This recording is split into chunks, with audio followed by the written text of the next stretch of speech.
Broadcast Center in Los Angeles. This is Kcal 9 News at 9.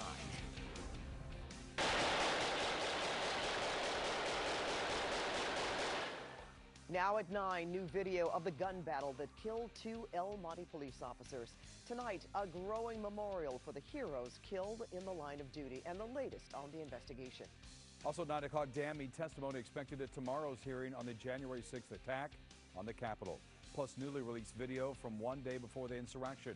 A Republican lawmaker responds to questions about this tour he gave at the Capitol to people who eventually showed up at the riot.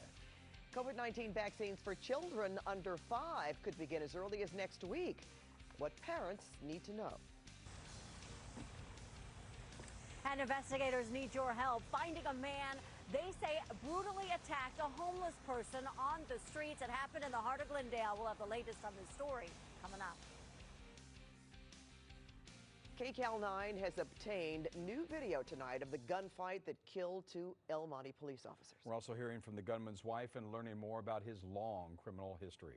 Now, these are the 2 fallen heroes, 31-year-old Officer Joseph Santana and 42-year-old Corporal Michael Paredes. Now, both were married fathers, and Kcal 9's Nicole Comstock is live at the El Monte Police Department with the very latest on this investigation. Nicole? Yes, Pat, that's right. Both of these men were husbands and fathers who grew up here in El Monte, and it is clear tonight that they had a huge impact here.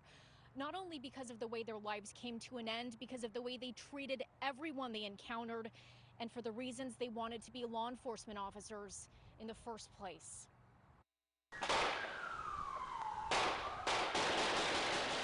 The hail of gunfire was caught on a camera in this motel parking lot in El Monte.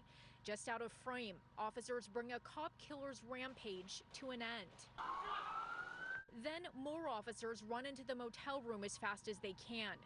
We're not showing the part of the video where they carry 2 of their wounded colleagues to waiting patrol cars and rush them to the hospital on their own in a brotherly attempt to save their lives. But despite their best efforts, veteran Corporal Michael Paredes and rookie officer Joseph Santana died. He was a good boy, did so many good things. He's too young, and he did good. Tony is the uncle of Corporal Paredes. He says he couldn't have made the family any more proud. He did what he did to turn around what was evil in the street. And evil is exactly what these 2 officers faced Tuesday night when they entered the room of Justin Flores. I love my husband to death, but like I said, this wasn't my husband, this was a monster. Diana Flores is the suspect's wife. She says Justin stabbed her the day before and that her family member called the cops to get her help as she herself tried to get away from him.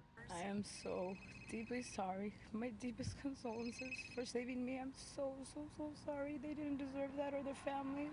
Flores had a previous criminal history with convictions for vehicle theft and first-degree burglary. Investigators say he shot both of the officers inside the motel room before running outside and being gunned down himself. I wish I could just give him a hug. Tell him that I love him. The corporal's cousin says the tragedy and the community support feels like a nightmare and a dream. The Santana family is also suffering as well. So obviously, our hearts and our prayers go out to them. And the police department tells us they are in the process of planning a public vigil for these 2 officers for this Saturday. We'll have more details about that on our website, kcal9.com. For now, reporting live in El Monte, I'm Nicole Comstock, Kcal 9 News. Thanks, Nicole. Now, opening statements are underway in the trial of the man charged with killing Nipsey Hussle more than 3 years ago. Eric Holder Jr. showed no emotion when prosecutors showed video of the